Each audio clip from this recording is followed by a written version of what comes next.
এরপর 7 নাম্বারে যাব। 7 নাম্বারটা তোমাদেরকে আবারও বলিনি, 7 নাম্বার কিন্তু তোমাদেরকে খাতায় উঠাতে হয়, মানে হচ্ছে লিখতে হয়। আহ, যে অংশটা এক্সপোজ করা আছে সেটা তো লিখতেই হবে, আর আনসারটা তো তোমাকে আনসার যেটা হবে সেটাও লিখতে হবে। দ্যাট মিনস আমি বোঝাতে চাচ্ছিলাম যে এগুলো খাতায় উঠিয়ে উঠিয়ে তোমাকে সলিউশন করতে হয়। তাহলে 7 নাম্বারে আছে দেখো, সেভেন 7 নাম্বারে দেখো, কমপ্লিট দ্য ফলোয়িং সেন্টেন্সেস। এই সেন্টেন্স গুলোকে কমপ্লিট করতে হবে, মানে হচ্ছে পরিপূর্ণ করতে হবে। যদি আমরা পরিপূর্ণ করি তাহলে কি কিরকম আসবে দেখো, had I wings of a bird, যদি আমার পাখির মতো একটি ডানা থাকতো, যদি আমার পাখির মতো একটি উম, ডানা থাকতো, এটা হচ্ছে সেকেন্ড কন্ডিশন। সেকেন্ড কন্ডিশনের মতো, I would fly, I would fly in the sky, আমি আকাশে পাখির মতো উড়ে বেড়াতাম, আমি আকাশে পাখির মতো উড়তাম। Had I the wings of a bird, যদি আমার পাখির মতো ডানা থাকতো, আমি তাহলে ফ্লাই ইন দ্য স্কাই, আমি আকাশে উড়তাম। সেকেন্ড নাম্বারে দেয়া আছে দেখো, if he had been seen me, যদি সে আমাকে দেখেই থাকতো, আই, যদি সে আমাকে দেখেই থাকতো, এটা হচ্ছে থার্ড কন্ডিশন। তাহলে তোমাকে লিখতে হবে, আই দেয়াই আছে, I would have, I would have, তারপরে হ্যাভ এর পর অবশ্যই V3 হয়, সে বিষয়টাও তোমাকে মনে রাখতে হবে।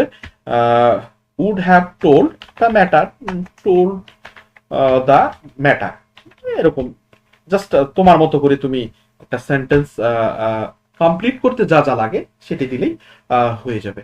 ইট ইজ হাই টাইম, আমরা বলেছি ইট ইজ হাই টাইমের পর সাবজেক্ট তো একটা আছে, এরপর তোমাকে কিন্তু একটি পাস্ট টেন্স মানে ভি2, ভি2 ইউজ করতে হবে। ভি2 যেটাকে আমরা পাস্ট টেন্স বলছি, ইট ইজ হাই টাইম, এটাই উপযুক্ত সময়। আহ, কিসের উপযুক্ত সময়? উই,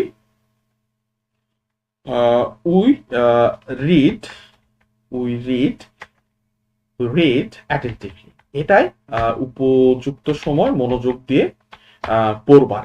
তাহলে এটাই উপযুক্ত সময় আহ, মনোযোগ সহকারে পড়া।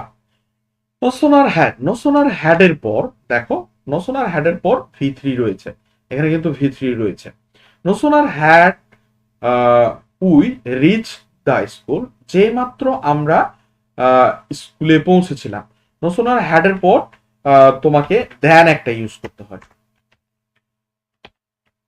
দেন কি হতে পারে, বৃষ্টি শুরু হয়েছিল, জাস্ট এরকম তোমরা দিতে পারো, অথবা দ্য অ্যাসেম্বলি বিজ্ঞান, এরকম দিতে পারো। Then the rain started, the rain started, the rain started, এটা পাস্ট টেন্স হবে, যেহেতু নোসোনার হ্যাড এটা হচ্ছে পাস্ট পারফেক্ট, এটা past indefinite. Started, sorry, started. Okay, last of all, এটা একটা proverb, the more you read, যতই তুমি পড়িবে, the more you learn, the more you learn, যতই পড়িবে ততই শিখিবে, সেরকম একটা বিষয়, যতই পড়িবে ততই শিখবে। এরকম একটি প্রভাব ছিল, আমরা সেই প্রভাবটা সলিউশন করলাম।